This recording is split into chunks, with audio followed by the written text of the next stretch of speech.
Hey, this is Dylan from the Ski Monster, and today we're going to go over the new BOA system for ski boots that's coming out next season. We got Fisher, Atomic, Solomon, and K2 that are going to be using this system. But today, when we show you how to repair, you're going to follow all the same steps regardless of what brand you have. So the real question right now that's going around is how durable is this system? Is it going to be able to take the beating of the mountain? And we had 5 fitters this year, use it all season, successful, never had any problems. But let's walk you through some things that can happen. If you manage to hit this on something, it is designed to pop off so it doesn't break. It's very easy to do. It can be fixed on the mountain. We're just going to click it back on. To demonstrate how that could happen or what force is required, it takes a real blow. So you really have to hit that thing to get it to come off. Now, not the end of the world if this happens. We just line it back up to the housing. We're going to push it back in with our palm. You'll hear some clicks, and you're already back in action. So it's a really easy thing to fix. It can take a real shot and not break. So it's something that is designed to do and nothing to be worried about. Now, in a worse situation, if you manage to snap this cable or any of these parts, don't know how you do that, but it is still fixable. You're just going to need to get the parts to fix it. You can reach out to BOA directly at their support tab to get these things sent to you, but right now we're going to walk through the steps on how to repair that. So as I said before, we had 5 boot fitters test these out this season. We haven't encountered any issues or problems, but what can happen is that you can have a frayed cable, and we're going to walk you through that process. So if you do have a frayed cable, we're going to have to cut it. It's a pretty thick cable, so you really got to get in there and dig at it. Takes a few strikes. All right, now that we're separated, we're going to have to remove the rest of the pieces. So you're either going to use a Torx T20 driver or an Allen wrench, depending on the boot company. But we're going to start down here. We're just going to unthread this. And once that's out, you're going to pull the cable through, and we're free. Now you're going to take a flathead screwdriver. There's a slot on the back of the BOA that you need to feed into, and then you can pop it open.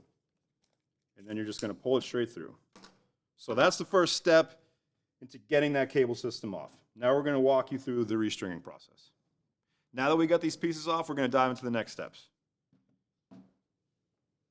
So the first thing we're going to do is take the cut cables out of the pieces, the housing. So the bottom one's really easy. You just simply remove it. That one's nice and easy. The BOA is a little more involved. So we're going to grab the BOA. We're going to wrap the cable around our finger. You're going to get good tension here, and you're going to twist and push at the same time. And you'll see that it comes free. Then you take a small flathead and you pop it out. So now that we have the parts off, just to show you the difference, the original stock cable has this kind of anchor. The replacement cable is not going to have the same thing. It's important that you pay attention to the replacement housing piece that came with your packaging, because that's the one you will need to use when you're doing the reinstall. Now we're going to install the new cable into the BOA system. On the replacement part, there's a side with an anchor and there's a side with nothing. So we're going to unroll it, take the side that with nothing, we're going to flip the BOA to its backside, and you're going to feed it through that window. Once you're through, you're just going to pull it and get it to lock in. You'll hear a little click. Now we're ready to start installing it back on the boot. Now that we have the cable installed into the BOA, we're going to grab our boot, and we're going to feed it through the housing and begin the lacing process. So the first housing is right here. Simple feed it in, pull it through. Same with the next one down here. Pull it through. And then your final and third housing. Pull it through. Now that we've had it through most of the system, we're just going to put the BOA back on. Clamp it down. Now that we have the cable fed through the system, we're going to install it into the housing that they sent you in your packaging. So you're going to put it through the hole in the back, feed it out. You're going to make a big loop, and you're going to feed it back into the receiving slot, and you're going to pull tension on it until it locks into place. Now what's super important is after you've done that, there's an Allen key on the side that needs to be twisted and locked shut so the cable does not release. Now that it's secure, we're going to install it back on the boot.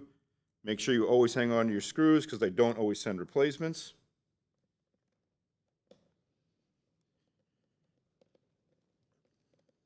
You thread it back on, and now you're good to go.